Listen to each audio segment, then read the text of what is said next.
Muito bem. Gente, vamos falar de um outro assunto aqui. São 5 para as 10 agora na manhã desta sexta-feira.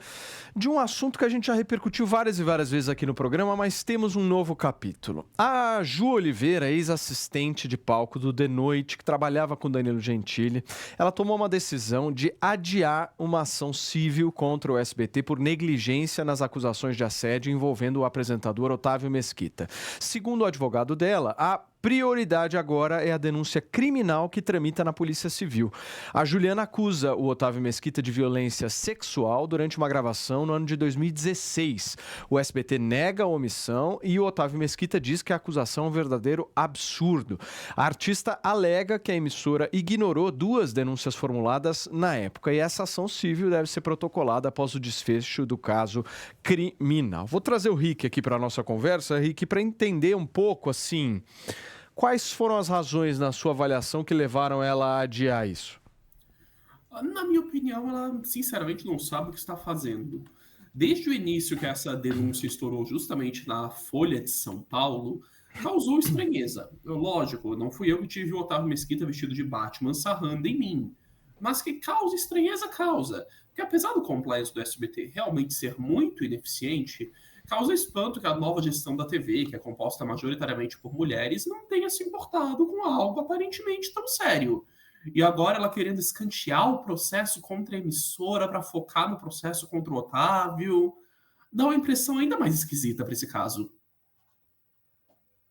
Tão estranha? Realmente dá, né? Porque ela deveria querer justiça contra os dois, contra a emissora que se omitiu na suposta defesa a ela e contra o suposto assediador. Ela tá focando em um só justamente porque deve ter se tocado que é impossível ganhar ambos. E eu acho que não ganha nenhuma das ações. O que você acha, Diogão? Olha, eu acho um pouco estranho demorar 9 anos para fazer a denúncia. Não estou aqui para, defender machismo de forma alguma. Quem me conhece sabe disso. Mas 9 anos trabalhando num lugar, ganhando um excepcional salário e, de repente, aquilo incomodou demais. Me parece que sempre tem a ver com o momento de querer buscar algum recurso a mais, não é não? Regis.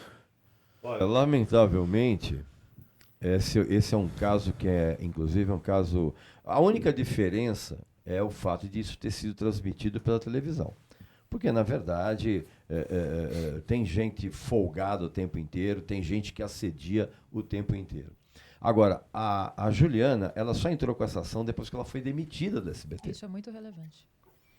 Depois que ela foi demitida, é que ela levou a coisa adiante. Então, evidentemente que existe toda uma motivação pelo fato de que ela não está mais na empresa. Inclusive, ela até mesmo disse, falou que ela, eu não levei a coisa adiante porque eu estava aqui trabalhando.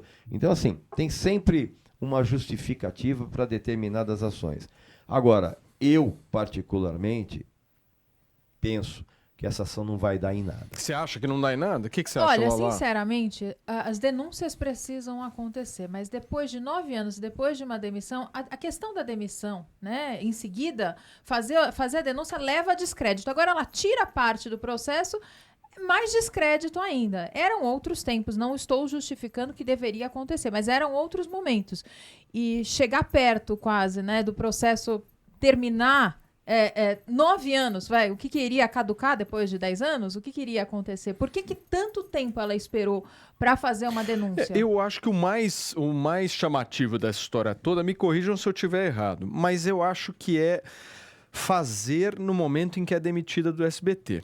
A questão do tempo, aí eu já conversei com muitas mulheres assim, até sobre essa história eu perguntei, né? Falei, mas e aí? Como é que é? E muita gente fala assim, Paulo, é difícil você entrar no modo que você vai encarar o problema de frente. Tem gente que, obviamente, fica, tentando se enganar ali, tentando de alguma forma esconder, tem vergonha de expor. Não, com medo, história, inclusive, de perder o emprego. Com medo e tal. Eu acho que a questão de ser demitida do SBT e fazer depois, aí é o que chama atenção, não é, Rick? E ela já tinha exposto isso internamente. O Danilo Gentili já expôs esses áudios, ela teve todo o apoio, toda a defesa da equipe do programa. Inclusive, o próprio Danilo, em um dos áudios, incentiva, vamos na polícia, vamos processar, vamos denunciar. E ela não quis. O que aumenta ainda mais a impressão de estou processando por um revanchismo porque a empresa me dispensou. Porque o processo da vítima, quando ela passa por uma situação de assédio sexual, assédio moral, a consciência demora um tempo para a gente ter a consciência, né? Eu tenho pacientes que chegam no consultório que passaram por assédio sexual na infância e vão se dar conta em consulta que realmente aquilo foi um assédio. O ponto é, ela teve todo apoio, ela teve, né, parte da equipe. Ela foi acolhida, sim. Ela foi acolhida, existiu o acolhimento. Então, fica confuso ainda agora ela tirar a parte do processo. Né? Por que ela não conversou e tomou essa decisão de uma forma mais pensada? Ela estava precisando de justiça, ela estava precisando de acolhimento e parte desse acolhimento ela teve. Então, é muita parte de terapia. Assim, olha, eu digo como mulher... Quantas vezes eu, na minha trajetória, já não passei por uma situação de assédio? Isso acontece com homens também. Toda mulher já passou pelo menos por 1 ou 2 casos de assédio, de algum tipo de assédio. Isso eu não tenho a menor... Eu estou falando, inclusive, do ponto de vista do universo masculino, Sim. que é completamente... tem outras noções. Mas, assim, eu tenho certeza absoluta disso. Agora, uma coisa que eu queria perguntar para você... no caso específico das mulheres que sofrem um assédio moral, um assédio sexual, um assédio, né? Assédio. Não estupro, porque assim, Aí, tem uma diferença, sim. né? De assédio sexual e estupro são dimensões diferentes. Normalmente, no teu consultório, você vê as mulheres dizendo que muitas vezes elas ponderam a gravidade do que aconteceu. Fica aquela coisa, será que isso é tão grave mesmo que eu devo levar isso adiante num processo civil criminal? Ou isso, na verdade, é uma coisa que eu tenho que driblar? A mulher pensa com essa ponderação ou não? Depende muito do acolhimento das pessoas ao redor, porque dependendo das pessoas ao redor, isso acaba sendo fomentado, isso acaba sendo aumentado e a percepção da pessoa acaba sendo mais acentuado, porque muitas vezes assim, a mulher vê como uma brincadeira, vê como até uma brincadeira que ela possa fazer. Né? Existem brincadeiras dos dois lados. A gente está falando de um contexto sexual, a gente está falando de um contexto de relacionamento, né? Homem e mulher, até onde ir? É claro que aquela situação de pôr a mão e tudo mais. Assim, eu conheço o Otávio Mesquita. O Otávio Mesquita é extremamente brincalhão o tempo inteiro, 100% extremamente do tempo. inconveniente.